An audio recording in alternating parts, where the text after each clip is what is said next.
मीर उस्मान अली का खजाना। मीर उस्मान अली का जन्म 6 अप्रैल 1886 को हुआ। 1911 से 1948 तक वे हैदराबाद के निज़ाम बने रहे।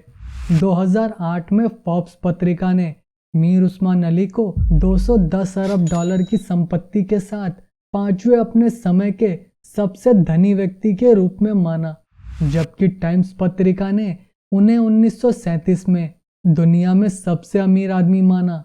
मीर उस्मान अली अंतिम और 7वें शासक थे जिनका 1967 में निधन हुआ और तुरंत उनकी विशाल संपत्ति पर एक विवाद खड़ा हो गया। उनके वंशों के बीच चीजें हाथों से बाहर हो गईं, तब भारत सरकार ने कदम रखा। हालांकि ज्यादातर मीर के गहनों को पहले ही लूट लिया गया था। माना जाता है कि उनकी व्यक्तिगत संपत्ति हैदराबाद के किंग पैलेस के तहखानों में छुपी थी। कहा जाता है कि वृद्ध निजाम ने अपने गहनों और बेशकीमती रत्नों को अलग अलग जगह पर छुपा दिया था, कुछ महल के अंदर और कुछ महल के बाहर, जो आज भी कहीं छुपे हो सकते हैं। ग्रॉसवेनर का खजाना। इस भारतीय खजाने को खोजने के लिए आपको भारत से बाहर जाना होगा। ग्रॉसवेनर एक जहाज था जो ब्रिटिश ईस्ट इंडिया कंपनी का खोया जहाज है। ये मार्च 1782 को मद्रास, जिसका अब नाम चेन्नई हो चुका है, से इंग्लैंड के लिए कीमती सामान के साथ रवाना किया गया। दक्षिण अफ्रीका के केप टाउन से लगभग 700 मील उत्तर पूर्व में एक चट्टान से टकराकर डूब गया। कहा जाता है कि जहाज पर 26 लाख सोने के सिक्के, 1400 सोने की सिल्लियां, हीरे, रूबी, माणिक और नीलम जैसे रत्नों के 19 डिब्बे शामिल थे, जो जहाज के साथ समुद्र में डूब गए। बाद में दावा किया गया कि खजाने का एक छोटा सा हिस्सा बचा लिया गया है, लेकिन बाकी का खजाना आज भी गहरे समुद्र में दफन है, जो खोज की प्रतीक्षा कर रहा है। नादिर शाह का खजाना। नादिर शाह इतिहास के सबसे क्रूर और शक्तिशाली ईरानी शासकों में से एक था। नादिर शाह का जन्म 22 नवंबर 1688 को हुआ। नादिर शाह ने 1739 में 80,000 पुरुषों की सेना के साथ दिल्ली में घुसकर कई दिनों तक लूटपाट की और 2 लाख से अधिक लोगों की जान ली। ऐसा कहते हैं कि उसकी लूट की संपत्ति का कारवां 150 मील लंबा था। इसके कुछ समय बाद अहमद शाह ने नादिर शाह की हत्या कर दी और नादिर शाह के लूट के कुछ खजाने पर कब्जा कर लिया।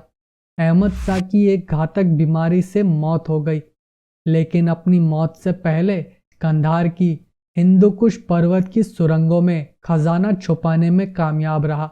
आज तक ये खजाना नहीं मिला है। कृष्ण नदी का खजाना। गोलकोंडा एक विश्व प्रसिद्ध हीरो की खानों के लिए जाना माना नाम है, जिसमें भी गोलकोंडा की कृष्ण नदी हीरो के खनन के लिए सबसे प्रसिद्ध है। कभी भारत की शान रहा कोहिनूर हीरा भी इसी नदी से निकला है। सिर्फ यही नहीं, दुनिया के कई जाने माने हीरे कृष्ण नदी से निकले हैं। कृष्ण नदी के निचले भाग में आज भी अनमोल हीरो की खोज की जा रही है। तो आप क्या सोच रहे हैं? आप भी अपना नसीब यहाँ आजमा सकते हो। कब क्या पता किसके हाथ क्या लग जाए। श्री पद्मनाभ स्वामी मंदिर का खजाना।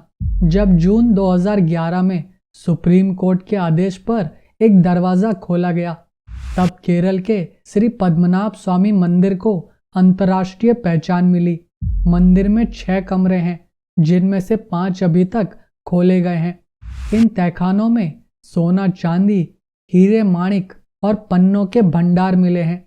पुरातत्वविद एस हेमचंद्र का कहना है, यहाँ मिले सोने, चांदी, हीरे, माणिक और पन्ने शायद राजाओं या व्यापारियों ने खरीदे होंगे, जिन्हें उपहार के रूप में मंदिर को दान में दिए होंगे।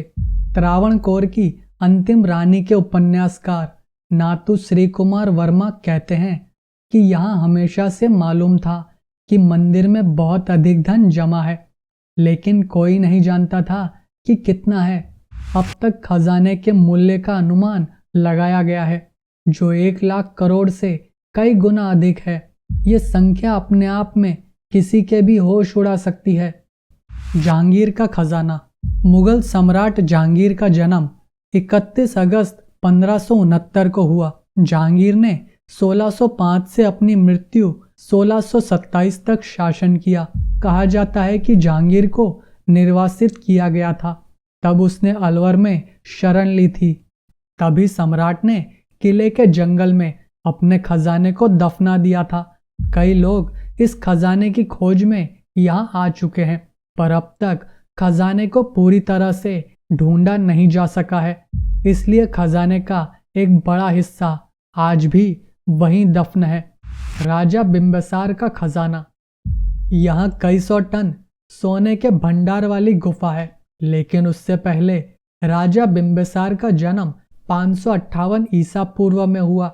बिहार की प्राचीन राजधानी राजगीर एक ऐतिहासिक शहर था। इस शहर ने भारत के इतिहास की महत्वपूर्ण कई घटनाएं देखी हैं। यहाँ बुद्ध रहा करते थे और मगध के महान राजा बिम्बिसार को उपदेश दिया करते थे। यहाँ की सबसे दिलचस्प और रहस्यमय जगह सोन भंडार गुफा है। माना जाता है कि इस गुफा में राजा बिम्बिसार ने अपना खजाना छुपाया था। ये गुफा वैभर गिर पर्वत के दक्षिण में स्थित है, जहाँ लाखों टन सोना छिपे हुए होने की बातें कही जाती हैं। शंख लिपि में शिलालेख गुफा की दीवारों पर पाए गए हैं, जो दरवाजा खोलने के लिए कथित रूप से सुराग हो सकते हैं, लेकिन कोई भी इस लिपि को डिकोड करने में सफल नहीं हुआ है। इस गुफा की असाधारण बनावट ही लाखों टन सोने के खजाने की सुरक्षा करती है। इस गुफा में छिपे खजाने तक का रास्ता एक बड़े प्राचीन पत्थर के पीछे से होकर जाता है, जिसे हटाने की कई बार कोशिश की गई, लेकिन इस पत्थर पर कोई खरोच तक नहीं आई। श्री मूकांबिका मंदिर का खजाना। मंदिर के नीचे छुपा खजाना। श्री मूकांबिका मंदिर कर्नाटक का एक भव्य हिंदू मंदिर है, जिसे माता दुर्गा और सरस्वती माँ को समर्पित किया गया है, जिन्हें मूकांबिका देवी कहते हैं। वर्तमान में मंदिर की संपत्ति में 90 करोड़ रुपए का स्वर्ण रत्न शामिल है। 3 करोड़ रुपए से अधिक के आभूषणों के साथ साथ 50 करोड़ रुपए से अधिक के हीरे और पन्ने हैं। मंदिर के पुजारी मानते हैं कि मंदिर में नाग का प्रतीक है, जिसका मतलब मंदिर के नीचे छुपे हुए महान खजाने का एक स्पष्ट संकेत है। नाग का प्रतीक खजाने को बाहरी लोगों से बचाने के लिए है, जिसे आज तक खोजा नहीं जा सका। सुल्तान मोहम्मद कुली कुतुब शाह का खजाना। सुरंग जिसमें गुप्त कमरे मिले। मोहम्मद कुली कुतुब शाह गोलकोंडा के कुतुब शाही राजवंश के 5वें शासक थे और उनका जन्म 1565 गोलकोंडा के हैदराबाद में हुआ। 4 मीनार का निर्माण कुली कुतुब शाह ने करवाया, पर अब हैदराबाद की 4 मीनार के नीचे एक सुरंग का पता चला। ये सुरंग 4 मीनार और गोलकोंडा के किले को जोड़ती है, जो कि कुली कुतुब शाह ने बनवाई।